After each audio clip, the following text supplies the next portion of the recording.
What's up, y'all? Bigwooly here, and today we're going to bring you a completely different kind of video. So I don't know if you guys have heard of the Minecraft YouTuber Mumbo Jumbo or not, but Mumbo put out this video that you're now watching the time lapse of a functioning Rubik's Cube. So I am actually pretty decent at solving a Rubik's Cube in person. I'm no speed cuber or anything, and I'm kind of a one-trick pony. I know like the one solve method that you'll see here in this video, but I really enjoy it. It's a good way to pass the time and, keep your brain and fingers active. So when he uploaded this video and said, "Hey, I would love to see videos of people solving it," I thought it would be great for me to make some content to bring to you guys. So on the screen now, you'll see me working on solving the bottom cross there, which is the first step.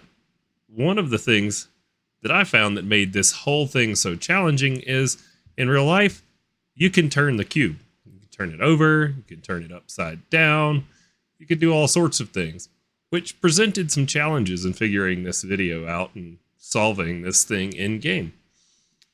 This is also a new method for me, so I don't know if any of you guys are familiar with replay mod, but this is my first time attempting to use replay mod, and so please excuse the rough edges on this video.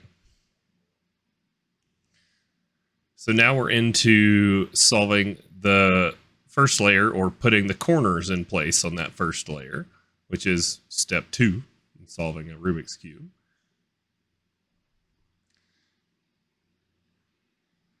This part really wasn't the hardest part to get done. One of the biggest challenges I had was actually getting the cube to work. So it needed to be in Minecraft version 1.16. You had to use, was it Forge or Fabric? It was Forge. You had to use Forge Launcher, and then you had to get the Create mod for 1.16.5 installed and working as well. And then once you had the right launcher and the right create mod working, the cube worked. So that took me a couple of days to sort out troubleshooting all of those steps and get to the point that we're at now. We're getting pretty close here to getting that first layer solved. One corner left.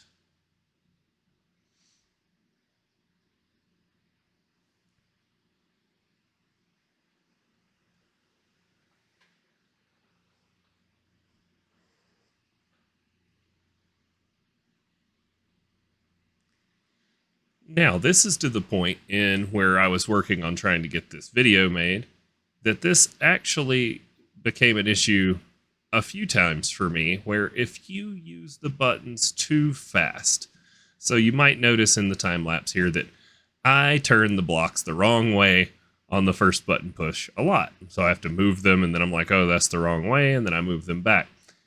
If you do that too quickly, it will break this machine, and then the middle block on whatever face you were playing with will break free and just spin. So for this final solve, I actually did it all in one, concurrent session, but I was so tired of being halfway done with the cube and then the machine breaking and me having to start over the replay mod recordings that I started creating backups in between each of the steps of the world, in case the machine broke again and I could just restore at the previous step. What's really funny is once I started making the backups, it didn't break at all. I didn't have any more breaks, and all of this was done in the broken up final takes of me trying to solve the cube. So we're almost done with the second layer here. Looks like we've got, one side, maybe two sides left.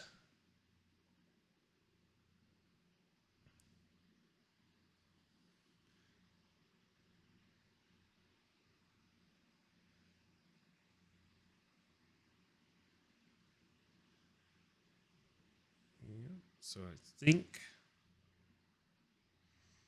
think this is, yep, there's the solved second layer. You can see me doing the Neo there. I had to figure out how to get you guys a full view of the second layer of the cube done.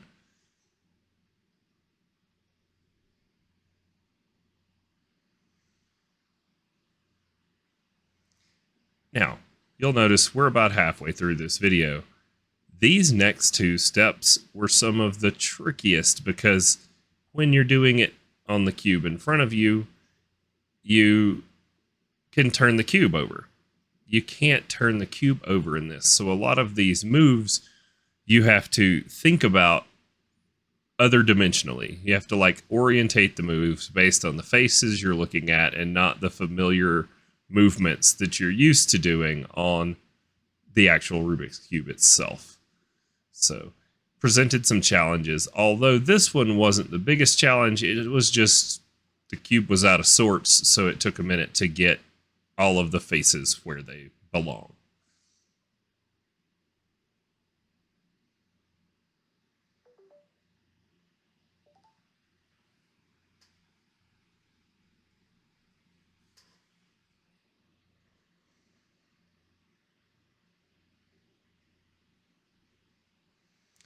And there we have it.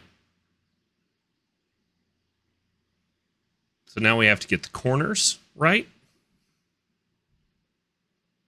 for the top half of the cube.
So now we've got the cube oriented right.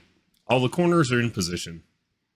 And this was the biggest challenge. So in real life, when I get to this step with a cube, you turn the cube over and you just work the basic solve pattern over and over and over, twisting the bottom once each of the corners is in place to solve the cube. Can't turn this upside down.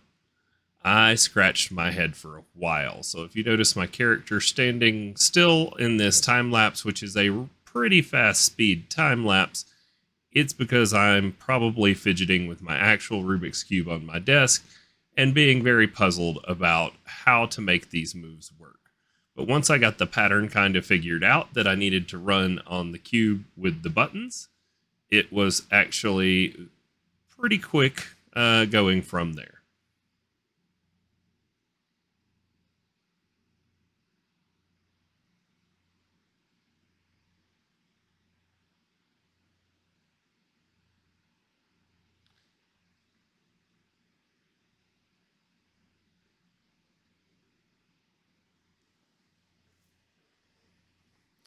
So for any of y'all that might be interested in playing with this in-game, I will make sure to include links in the description to both Mumbo's original video. Thanks, Mumbo, for giving us this challenge. And I will also include links to Create Mod and Forge, the things that you need to get it working. So I hope that you guys enjoyed this kind of content. Let me know down in the comments below what you thought. And we'll see you on my next episode.